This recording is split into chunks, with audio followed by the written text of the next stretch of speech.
الحمدللہ رب العالمین والصلاة والسلام علی اشرف الانبیاء والمرسلین نبینا و حبیبنا و قدوتنا محمد وعلی آلہ و اصحابہ اجمعین، اما بعد۔ ہم شروع کرتے ہیں۔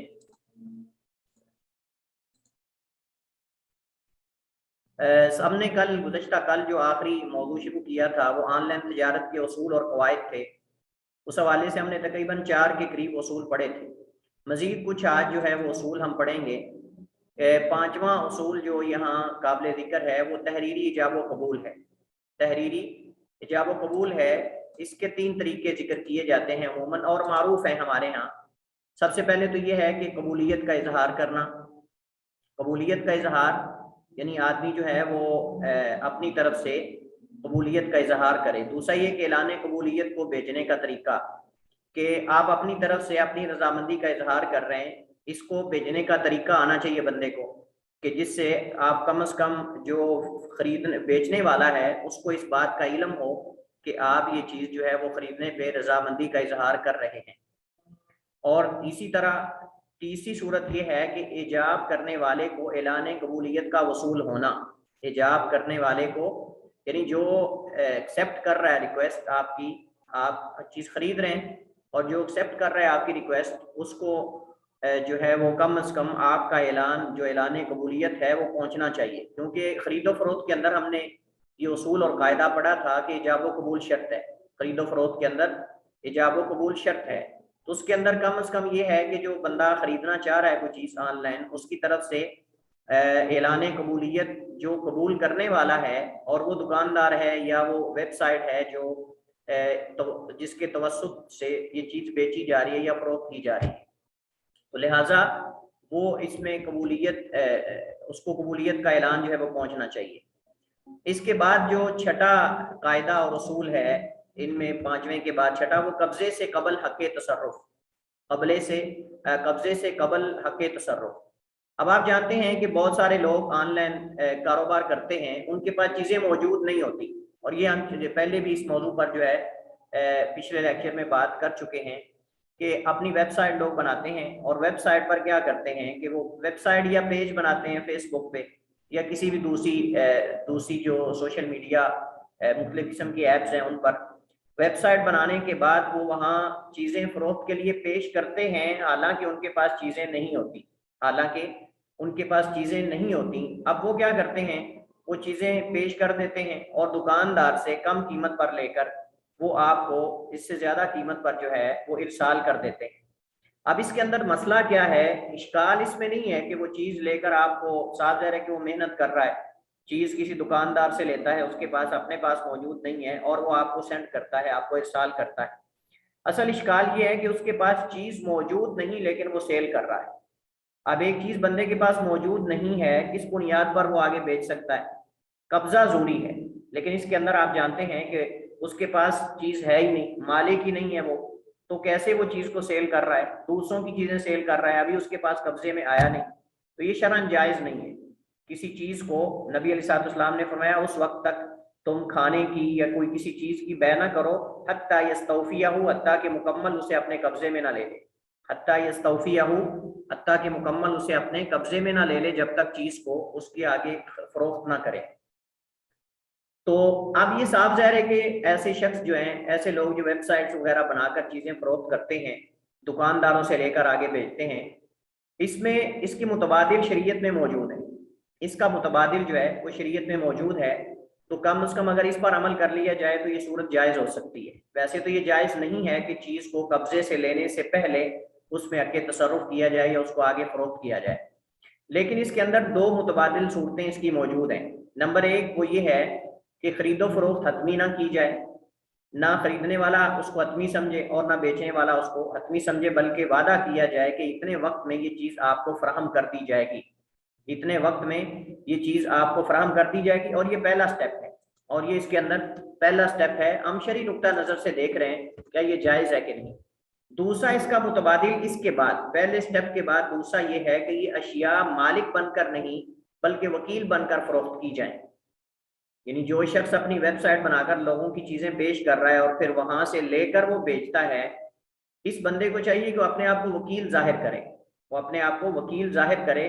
اور یہ بتائے کہ یہ چیز میں فلاں دکاندار سے یا فلاں کمپنی سے لے کر آپ کو دے رہا ہوں اور اس پر میں اوپر اتنا کمیشن لوں گا، اس پر میں اوپر اتنا کمیشن لوں گا، تو یہ وکیل بن کر اس کی چیزیں فروخت کرے، نہ کہ اصل مالک بن کر۔ اگر یہ وکیل بن کر چیزیں فروخت کرتا ہے تو پھر کوئی حرج نہیں، اور وکیل بن کر صاحب ظاہر ہے جب بیچ میں وکیل بنے گا، جیسے وہ دلال ہوتے ہیں منڈیوں میں جو چیزیں جو ہے وہ لوگوں کی فروخت کرواتے ہیں، اور وہ خود حالانکہ وہ مالک نہیں ہوتے لیکن وہ چیز فروخت کرواتے ہیں، جیسے بکرے ہوتے ہیں، چھترے ہوتے ہیں، اس طرح کی چیزیں ہوتی ہیں منڈیوں کے اندر بھی آپ نے دیکھا ہوگا، اس طرح کے دلال موجود ہوتے ہیں۔ وہ کہتے ہیں جی آپ کو کیا چیز چاہیے، آپ کہتے ہیں جی مجھے بھیڑ چاہیے، مجھے بکری چاہیے، مجھے فلاں چیز چاہیے، کوئی بھی چیز، تو وہ آپ کے درمیان میں پڑھ کے جو بھیڑوں والے ہوتے ہیں، بکریوں والے ہوتے ہیں، یا کوئی بھی آپ نے چیز خریدنی جانور، وہ آپ کو خرید کر دیتے ہیں اور اس پر وہ کمیشن لیتے ہیں۔ اب وہ کمیشن دونوں طرف سے لیتے ہیں، بسا اوقات بیچنے والے سے بھی اور خریدنے والے سے بھی لیتے ہیں۔ تو اسی طرح یہ آن لائن ہے کہ آن لائن کاروبار کے اندر آدمی اپنے آپ کو مالک ظاہر نہ کرے، بلکہ ایک تو یہ ہے کہ وہ کہے کہ اتنے وقت کے اندر چیز آپ کو مل سکتی ہے، اور دوسرا یہ ہے کہ وہ بتائے کہ میں اصل مالک نہیں ہوں بلکہ میں وکیل ہوں، اور میں کمپنی سے یا دکان والے سے یہ چیز لے کر آپ کو بھیجوں گا، اور اس پر میرا اتنا کمیشن ہوگا، اور اس پر میرا اتنا کمیشن ہوگا، تو پھر جائز ہے۔ حقوق کے تحفظ کی رعایت کیے بغیر آن لائن تجارت جائز نہیں ہے، حقوق کے تحفظ کیے بغیر آن لائن جو تجارت ہے یہ جائز نہیں ہے۔ اس میں مسئلہ جو انہوں نے ذکر کیا ہے وہ کاپی رائٹ کا ہے، جیسے مختلف قسم کے سافٹ ویئرز ہوتے ہیں، ان سافٹ ویئرز کو آن لائن مطلب کہ ایک دوسرے کو سینڈ کرنا یا ایک دوسرے سے کاپی کرنا اور آگے ان کو مطلب کہ فروخت کرنا، اس کی تجارت کرنا، اس حوالے سے انہوں نے یہ بحث کی ہے۔ لیکن ہم یہ مسئلہ پڑھ چکے ہیں، آپ کو یاد ہوگا تو دور حاضر کے مالی معاملات کے ضمن میں ہم نے یہ مسئلہ پڑھا تھا، جب ہم نے حقوق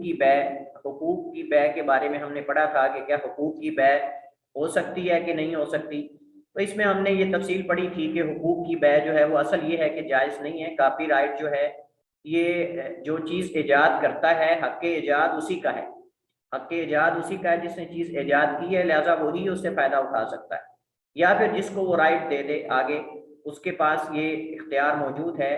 لیکن اس کو کاپی کر کے آگے اس کی خرید و فروخت کرنا اور تجارت کرنا، اس سے گریز کرنا چاہیے اور اس سے بچنا چاہیے، چونکہ حق ایجاد جو ہے وہ ایجاد کرنے والے کا ہے۔ اس کی اجازت کے بغیر کسی چیز کو فروخت کرنا یہ دوسرے کی ملکیت میں پڑی چیز کو فروخت کرنے کے مترادف ہے، دوسرے کی ملکیت میں پڑی چیز کو یا دوسرے کی چیز کو فروخت کرنے کے یہ مترادف ہے۔ آٹھواں جو اصول اور قاعدہ ذکر کیا گیا ہے اس میں وہ یہ ہے کہ آن لائن تجارت میں خیار رویت کا آپشن ہونا چاہیے، آن لائن تجارت میں خیار رویت کا آپشن ہونا چاہیے۔ یہاں کچھ میں اصطلاحات ذکر کروں گا اور ان کی وضاحت موجود ہے، بعض کی وضاحت موجود نہیں ہے، وہ ساتھ ساتھ میں وضاحت کرتا جاؤں گا۔ آن لائن تجارت میں خیار رویت کا آپشن، خیار رویت کا مطلب یہ ہے کہ اگر چیز کسٹمر کی شرائط کے مطابق نہ ہو تو اس کے پاس چیز واپس کرنے کا اختیار ہونا چاہیے، اس کے پاس چیز واپس کرنے کا آپشن اور اختیار ہونا چاہیے۔ یہ ایک اصول اور قاعدہ ہے، اور یہ اصول اور قاعدہ شریعت میں بیان ہوا ہے، یہ اصول اور قاعدہ شریعت میں بیان ہوا ہے، اور اسی وجہ سے خیار مجلس رکھا گیا ہے، اسی وجہ سے خیار مجلس رکھا گیا ہے کہ اگر مجلس کے اندر اس چیز کے بارے میں کوئی جو ہے وہ خریدنے والا یا بیچنے والا عدم رضامندی کا اظہار کرے تو اس کو واپس کیا جا سکتا ہے، اور اس کی آگے مزید انشاءاللہ مثالیں ہم ذکر کریں گے۔ تو لہٰذا خیار رویت کا آپشن ہونا چاہیے کہ اگر آپ چیز دیکھنے کے بعد آپ کو پسند آ جاتی ہے تو آپ رکھ لیں، وگرنہ اس کو واپسی کا آپشن اس کے اندر موجود ہونا چاہیے۔ نوواں اصول یہ ہے کہ آن لائن تجارت میں خیار عیب اور خیار عذر بھی ہونا چاہیے، خیار عیب اور خیار عذر بھی ہونا چاہیے۔ خیار عیب سے مراد کیا ہے کہ اگر فروخت کرنے والے نے چیز میں عیب بیان نہ کیا، چیز میں عیب کو بیان نہ کیا، خریدار کے پاس واپسی کا اختیار ہو، خریدار کے پاس واپسی کا اختیار ہو، یہ مطلب ہے خیار عیب۔ خیار عیب یہ مطلب ہے کہ ایک آدمی نے چیز جو ہے جب سیل کی تو اس کے اندر کوئی عیب تھا، اس نے بیان نہیں کیا، اسی طرح اس نے چیز سیل کر دی، تو اس صورت کے اندر خریدنے والے کے پاس یہ آپشن ہونا چاہیے، اس کے پاس یہ اختیار ہونا چاہیے کہ وہ چیز واپس کر دے، اور یہ شریعت میں موجود ہے، اور شریعت میں اس کے بارے میں وضاحت موجود ہے، جیسا کہ حدیث مسرات کے اندر موجود ہے، آگے بھی اس کی وضاحت آئے گی کہ اگر کوئی دودھ روک کر جانور کو بیچتا ہے، اب یہ عیب ہے صاف ظاہر ہے، اس نے دودھ روکا ہوا ہے لیکن اس نے بتایا نہیں ہے. اب دونے والے نے دودھ چیک کرنے والے نے چیک کیا کہ وہ دودھ جو ہے جانور کا وہ ایک دفعہ دھویا ہے پہلے تو وہ 6 کلو تھا چونکہ روکا ہوا تھا کئی دنوں سے, اور دوبارہ جب اس نے گھر لے جا کر جانور کا دودھ نکالا پھر دوسری دفعہ تو وہ 2 کلو نکلا ہے. اب کہاں 6 کلو اور کہاں 2 کلو فرق ہے بہت زیادہ. اب یہ عیب ہے, اب یہ عیب ہے. تو نبی کریم صلی اللہ علیہ وسلم نے فرمایا کہ اگر کسی کو کوئی دودھ روکا گیا جانور بیچا جائے, اس کے پاس اختیار ہے کہ اس کو وہ رکھ لے, 3 دن تک اس کے پاس اختیار ہے. حدیث میں 3 دن تک اس کے پاس اختیار ہے, چاہے تو اس جانور کو رکھ لے اور چاہے تو اس کو واپس کر دے, اور اس کے ساتھ جو ہے وہ 1 سا کھجوروں کا بھی واپس کرے. اس کو کہتے ہیں حدیث مسرات. تو یہ مطلب ہے خیار عیب کا کہ اگر چیز کے اندر کوئی عیب ہے اور اس نے بیچنے والے نے بیان نہیں کیا تو واپسی کا اختیار موجود ہونا چاہیے, اور شریعت نے اس کو مد نظر رکھا ہے, اور یہ اصول طے شدہ ہے شریعت کے اندر. یہ کوئی نیا اصول نہیں ہے کہ عیب والی چیز بیچ کر واپس نہیں ہو سکتی. عیب والی چیز جو ہے وہ سودا پکا ہو جانے کے بعد بھی واپس ہو سکتی ہے. ہاں ایک صورت کے اندر واپس نہیں ہو سکتی, اور وہ یہ ہے کہ خریدنے والے نے چیز کا عیب بیان کیا ہو, خریدنے والے نے چیز کا عیب بیان کیا ہو لیکن بیچنے والے نے, اور خریدنے والے نے باوجود اس کے کہ اس کو عیب بیان کیا گیا کہ چیز کے اندر یہ عیب ہے, اس کے باوجود بھی اس نے چیز خرید لی ہے. اس نے کہا ٹھیک ہے جی میں عیب کے ساتھ خریدنا چاہتا ہوں. اب بیچنے والے نے عیب بیان کر دیا, خریدنے والا اس کے باوجود بھی خرید لیتا ہے,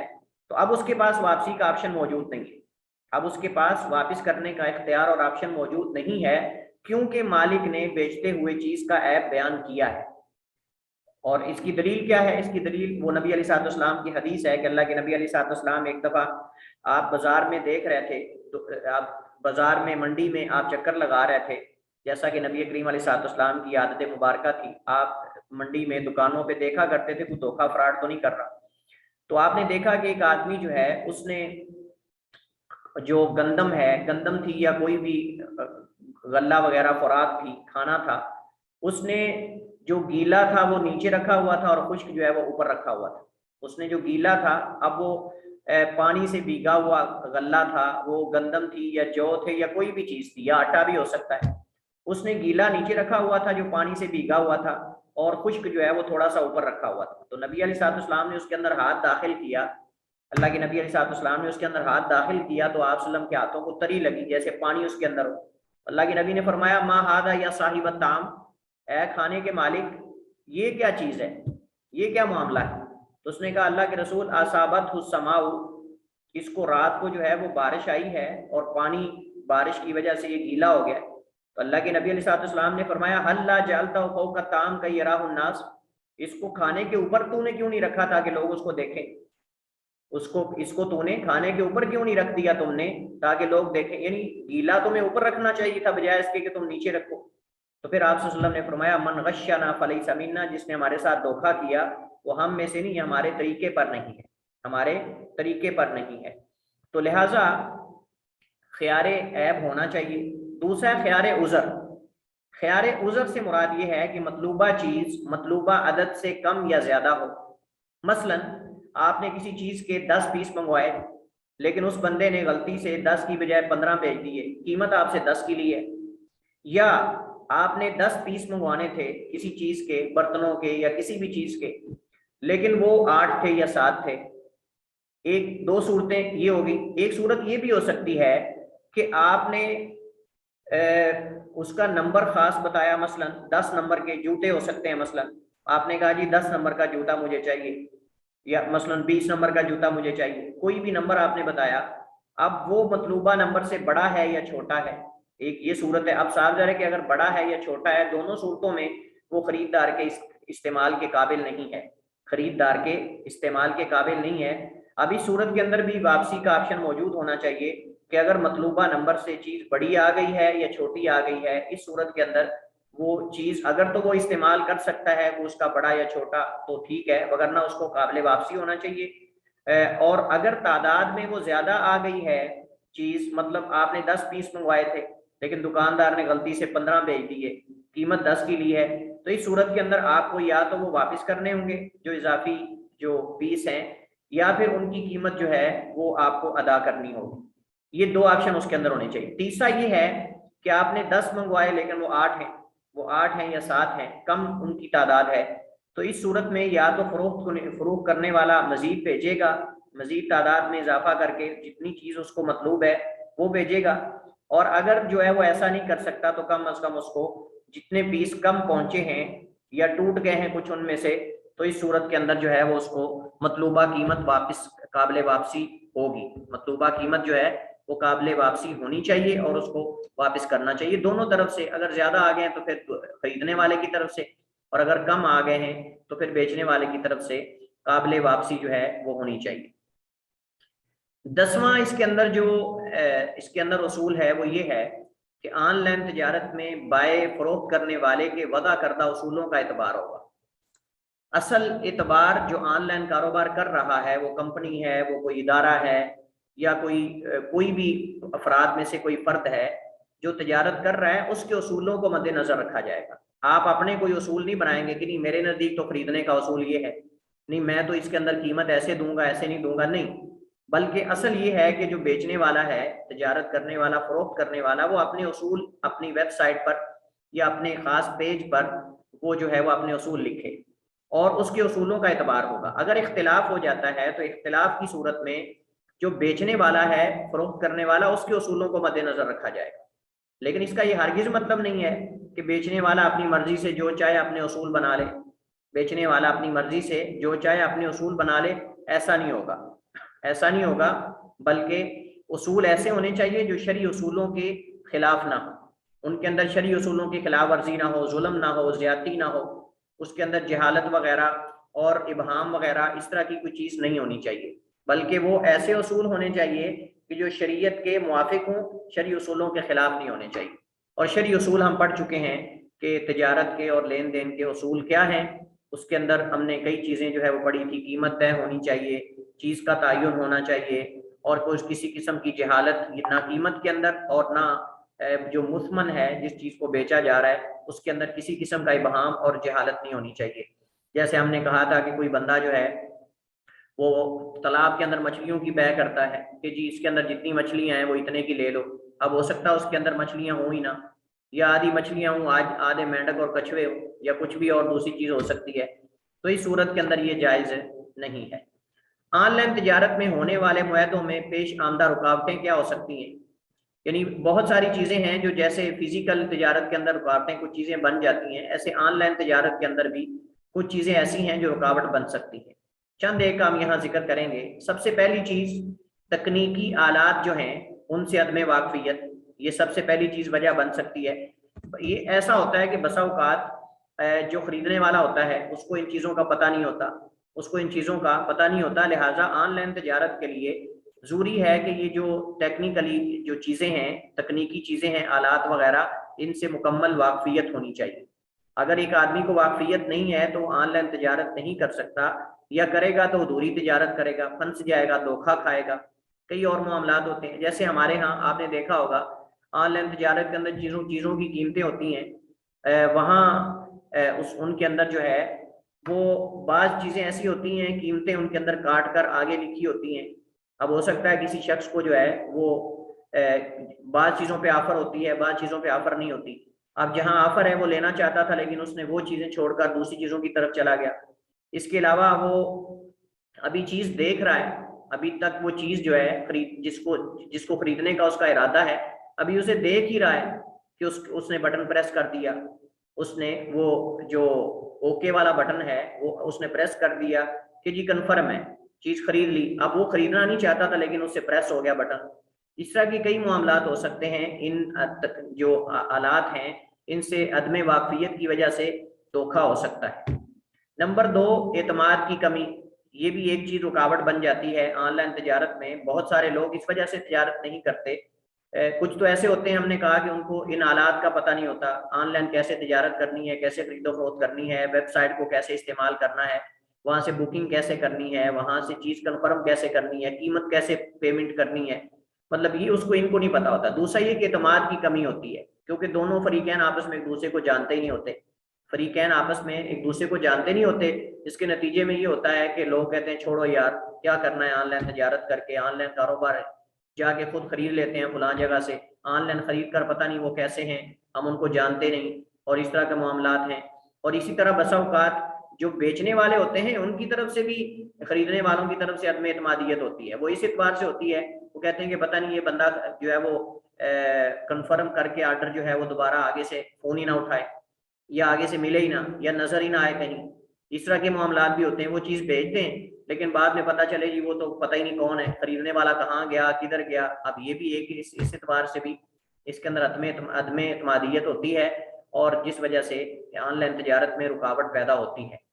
تیسری چیز جو ہے وہ قانون سازی کی عدم موجودگی. قانون سازی کی عدم موجودگی, اس کے بارے میں کوئی واضح قانون نہیں ہے کہ جس کو لے کر لوگ جو ہے وہ پورے اعتماد سے آن لائن تجارت کر سکیں. لہذا قانون نہ ہونا یہ بھی ایک بہت بڑی وجہ ہے جس کی وجہ سے دھوکہ دہی ہوتی ہے, جعل سازی ہوتی ہے, اور اس کے بہت زیادہ امکان جو ہیں وہ موجود ہوتے ہیں, جس کی وجہ سے آن لائن تجارت میں کافی حد تک جو ہے رکاوٹ پیدا ہوتی ہے. ہمارے پاس جو آج کا آخری موضوع ہے جس پر ہم بات کریں گے وہ ہے باطل معاہدے اور اس پر مرتب ہونے والے آثار. آپ جانتے ہیں کہ ہم نے اصول فقہ کے اندر یہ پڑھا تھا کہ ہر وہ حکم جس میں کوئی شرط یا کوئی رکن فاقد ہو یا نہ پایا جائے تو وہ حکم باطل ہوتا ہے, فاسد بھی ہوتا ہے, باطل بھی ہوتا ہے. تو یہاں ہم اس چیز کو سامنے رکھتے ہوئے یہاں مراد ہم باطل کی جب کر رہے ہیں, باطل معاہدے تو مراد وہ ہے جن کے اندر ارکان اور شروط نہ ہو. ایسے معاہدے اور ایسا تجارتی لین دین اور کاروبار جس کے اندر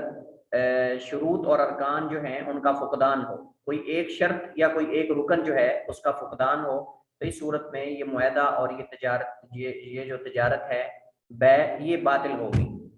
تو سب سے پہلے طرفین میں سے کوئی راضی نہ ہو تو اس صورت کے اندر بھی معاہدہ جو ہوتا ہے بیع کا وہ باطل ہوتا ہے. رضامندی ضروری ہے,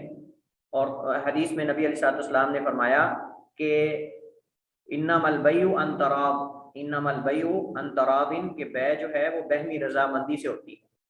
الا ان تکون تجارتا عن تراض منکم. قرآن کریم کے اندر اس بارے میں آیت موجود ہے. ہم نے گزشتہ اسباق میں ہم نے پڑھا تھا الا ان تکون تجارتا عن تراض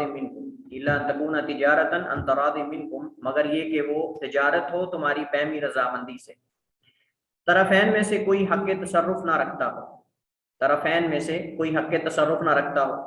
اب اس کے اندر یہ بھی ہو سکتا ہے کہ خریدنے والا حق تصرف نہ رکھتا ہو, اس کے پاس وہ چیز جو ہے وہ اس میں تصرف کا اختیار نہ ہو, باوجود اس کے کہ اس نے خرید لی ہے لیکن اس کے باوجود بھی اس کے اندر وہ تصرف نہ کر سکتا ہو. تو یہ معاہدہ ایسا ہے جو باطل معاہدہ ہے. یہ ایسا معاہدہ ہے جو باطل معاہدہ ہے کہ جس کے اندر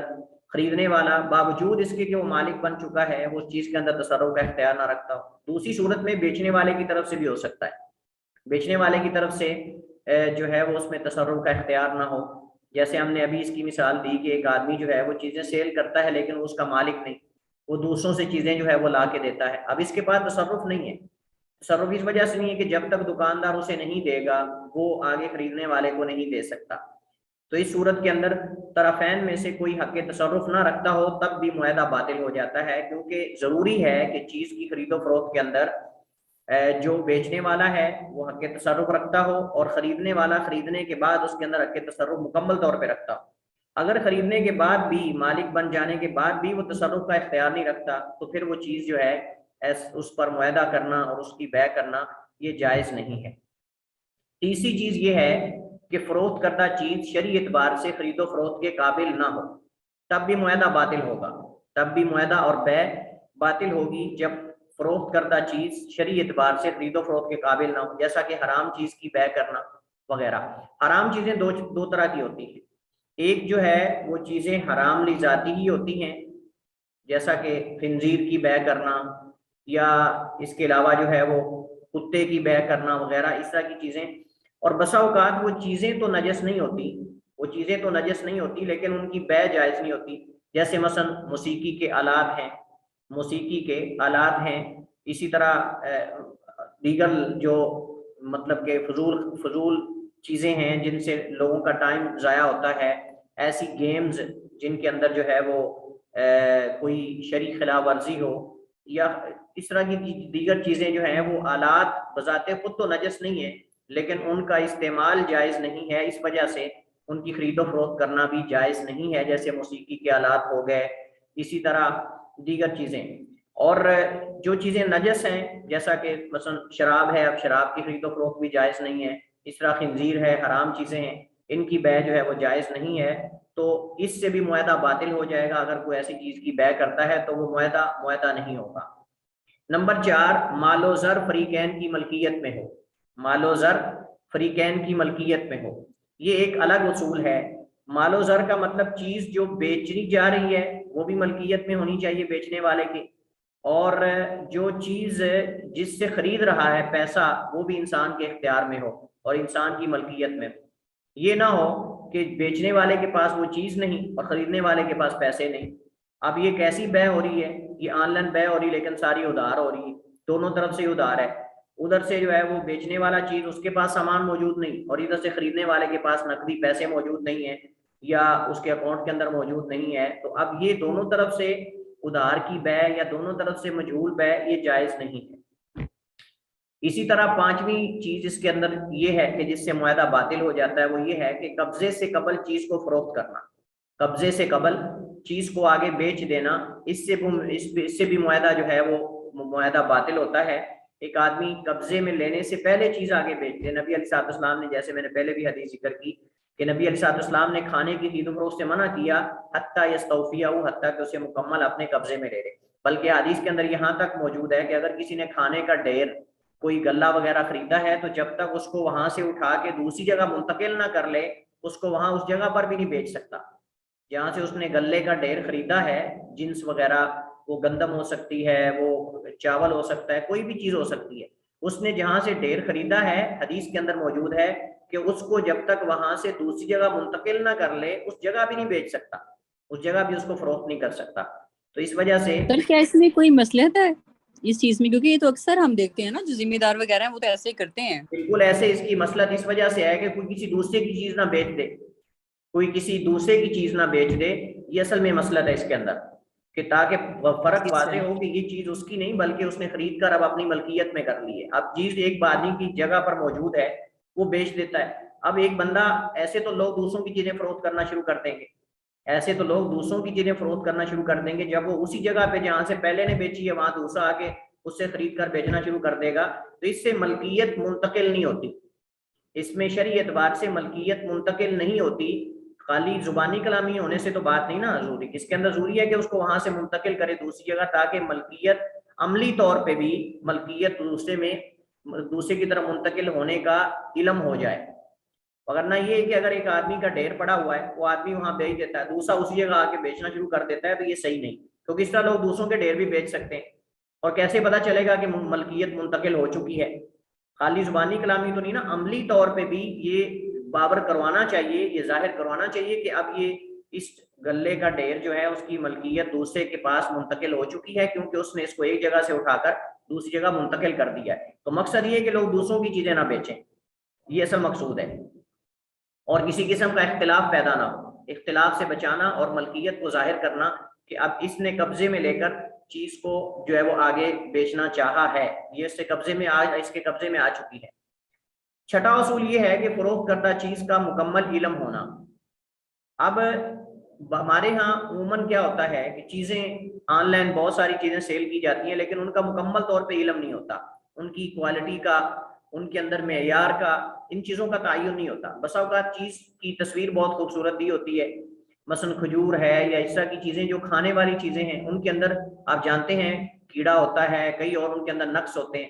تو اس کے اندر یہ صورت ہوتی ہے جب تک چیز کا علم مکمل نہ ہو صورت کے اندر بیع جائز نہیں، اور اس کی مثالیں شریعت کے اندر دو موجود ہیں، یعنی یہ مجہول چیز یا جس چیز کا مکمل علم نہ ہو اس کی بیع جائز نہیں ہے۔ اس کی بیع ملامسہ اور بیع منابضہ دو اصطلاحیں میں نے ذکر کی یہاں، بیع ملامسہ اور بیع منابضہ، یہ حدیث میں مذکور ہے کہ اللہ کے نبی علیہ السلام نے نہا عن الملامسۃ و عن المنابضۃ۔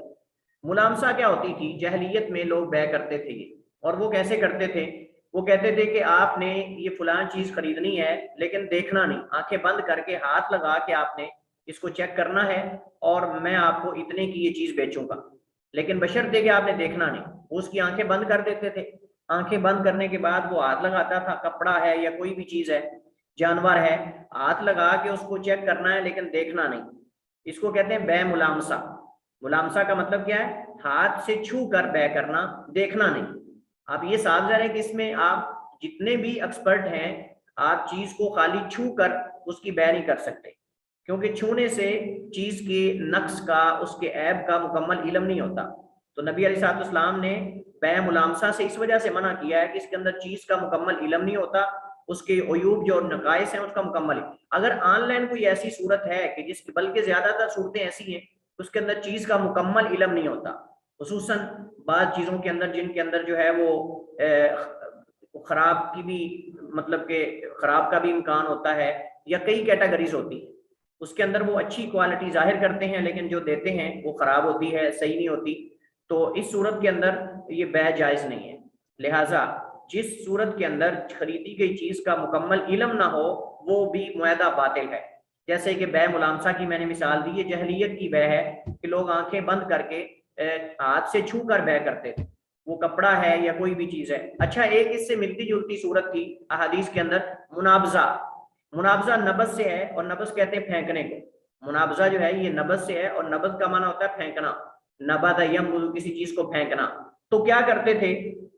وہ؟ کہتے تھے، دکاندار کہتا ہے کہ جی یہ آپ میرے پاس اتنی چیزیں پڑی ہیں، آپ کینکری پکڑیں اور کینکری کو آپ پھینکیں، جس کپڑے کے تھان پر آپ کی کینکری گر جائے گی وہ میں آپ کو اتنے کا دوں گا۔ یہ سامنے کپڑے پڑے ہوئے ہیں، کپڑے کے تھان کھلے ہوئے ہیں، یا کپڑے کی ساری کوالٹیز موجود ہیں، آپ نے اٹھانا نہیں، آپ نے کینکری پھینکنی ہے، کینکری جس کپڑے پر یا جس چیز پر جا کے گرے گی وہ میں آپ کو اتنے کی دوں گا، وہ میں آپ کو اتنے کی دوں گا۔ اب یہاں مسئلہ یہ ہے، اور کینکری جہاں بھی گرے گی آپ کو اتنے پیسے دینے پڑیں۔ اب ہو سکتا ہے وہ کینکری اس سے آگے جائے نہ، یا کینکری جو ہے جس قیمت پہ وہ تھان کپڑے کا دے رہا ہے اس سے کم کوالٹی والا جو سستا ہے اس پر جا کے گر جائے، یا ہو سکتا ہے کہ دکاندار کے ذہن میں جو ہے کہ اس کی کینکری جو ہے وہ لو کوالٹی والے تھان پہ گرے گی، وہ اچھی کوالٹی والے پہ جا کے گر جائے۔ ابھی صورت کے اندر ایک تو یہ ہے کہ وہ چیز کا مکمل علم نہیں، جس پر کینکری گر رہی ہے وہ کینکری کس چیز پہ گر رہی ہے، ہو سکتا ہے وہ لو کوالٹی والی پہ گرے، خراب پر گرے، یا بالکل ناکارہ ہو اس پہ جا کے گرے، یا وہ کپڑے والا تھان جس پر گر رہی ہے وہ درمیان میں سارا پھٹا ہوا ہے، یا وہ قابل استعمال ہی نہیں ہے، یا جس چیز پر بھی وہ گر رہی ہے۔ تو اس صورت کے اندر اس خریدی گئی چیز کا مکمل علم نہیں ہے، وہ کینکری مار کے خرید رہا ہے، اس کی مقدار کا علم نہیں، اس کی کوالٹی کا علم نہیں، اور اس کے وزن کا علم نہیں، اگر وہ وزن والی چیز ہے۔ یہ تو بالکل ایسے ہے جیسے ہمارے ہاں وہ چیزیں بند ہوتی ہیں، اوپر سے کہتے ہیں جی یہ امرود ہے، یہ فلاں چیز ہے، آپ اس کو خرید لو۔ ابھی صورت کے اندر جائز نہیں ہے بے کرنا، اس صورت کے اندر یہ معاہدہ باطل معاہدہ ہے کہ امرود یا کوئی بھی پھل اس کو اوپر سے بند کیا ہوا ہو اور کہا جائے یہ جی اتنے کا لے لو۔ اب اس کے اندر ہو سکتا ہے آدھے خراب ہوں۔ ہمارے ہاں بہت سارے لوگ منڈیوں میں جا کے ایسے کاروبار کرتے ہیں، وہ کہتے ہیں جی آپ اس کو، یہ اتنا ڈھیر ہے، آپ اس کو دیکھنا نہیں، اس کو کھولنے کی اجازت نہیں ہے، ایسے ہی آپ اتنے کا لے لیں۔ تو یہ صحیح نہیں ہے، کیونکہ اس کے اندر چیز کا مکمل علم نہیں، اور یہ شرعی اصولوں کی خلاف ورزی ہے۔ لہذا اس خلاف ورزی کی وجہ سے ہم کہیں گے کہ یہ معاہدہ یہ باطل معاہدہ ہے اور یہ جائز نہیں ہے، کیونکہ چیز کا مکمل علم ہونا ضروری۔ جان بوجھ کر عیب چھپانا، یہ بھی ایک ایسی چیز ہے جس سے بے یا معاہدہ باطل اور کینسل کیا جا سکتا ہے، لیکن یہ خریدنے والے کے ثوابدید پر ہے، خریدنے والے کی ثوابدید پر ہے کہ وہ چاہے تو اس کو واپس کر دے، چاہے تو رکھ لے۔ یہ آن لائن کے اندر بھی ہو سکتا ہے، فزیکل کے اندر بھی یہ ایپ اور یہ نقص کا نکل آنا، یہ دونوں صورتوں کے اندر موجود ہے۔ اور اس کی ہم نے مثال پہلے دی ہے حدیث مسرات والی، کہ اگر کوئی بکری کا دودھ رو کر بیچتا ہے تو اس کی مثال حدیث کے اندر موجود ہے۔ دور حاضر میں اس کی جدید مثالیں ہم اس پر قیاس کریں گے۔ اگر کوئی بھی چیز عیب والی، نقص والی کسی کو بیچتا ہے، آن لائن بیچ دیتا ہے، اس کو ارسال کر دیتا ہے، اس کے اندر نقص اور عیب ہے، تو اس کے پاس اختیار ہے کہ وہ رکھے اور اس کو قیمت کچھ واپس لے لے اس سے، یا پھر یہ ہے کہ وہ چیز اس کو واپس کر دے اور پیسے اس سے واپس لے لے۔ دونوں اس کے طریقے صورتیں جائز ہیں، یعنی وہ عیب کو قبول کر کے چیز کچھ پیسے واپس اس سے کروا لے بیچنے والے سے، یا پھر یہ ہے کہ چیز اس کو واپس کر دے، یا پھر یہ کہ چیز اس کو واپس کر دے۔ حلال و حرام کو جمع کرنا، جیسے بکری اور خنزیر وغیرہ کی بے، اور آن لائن کے اندر یہ ہو سکتا ہے کہ ایک بے کے اندر ایک حلال کی اور ایک حرام کی بے کرنا. جیسے گوشت کا کاروبار ہوتا ہے, اب گوشت کوئی حلال کے ساتھ حرام کر رہا ہے, یہاں تو لوریوں کو کھوتے لوگوں نے کھلائے ہیں, گدھے کھلائے ہیں, پکڑے گئے ایسے لوگ. تو ایسی چیزیں حلال اور حرام کو مکس کر کے بے, یہ بھی جائز نہیں ہے. واضح حلال بے ہونی چاہیے. اگر کوئی حلال اور حرام دونوں طرح کی بے کرتا ہے تو ایسے بندے سے معاہدہ کرنا جائز نہیں, ایسے بندے سے معاہدہ کرنا جائز نہیں. ایسا معاہدہ باطل ہے جو شخص حلال اور حرام دونوں طرح کی بے کرتا ہے. یعنی ادویات کے اندر ہم کہہ سکتے ہیں ادویات غلط اور صحیح دونوں طرح کی, یا چیزیں حرام و حلال دونوں طرح کی. اسی طرح کوئی موسیقی کے آلات اور اس طرح کی چیزیں, سگریٹ اور یہ ساری ارلم پرلم چیزیں بیچتا ہے, تو یہ اس صورت کے اندر ایسے بندے سے بے کرنا, معاہدہ کرنا جائز نہیں ہے. اور نویں اور آخری صورت وہ یہ ہے کہ معلوم اور مجہول کو جمع کرنا.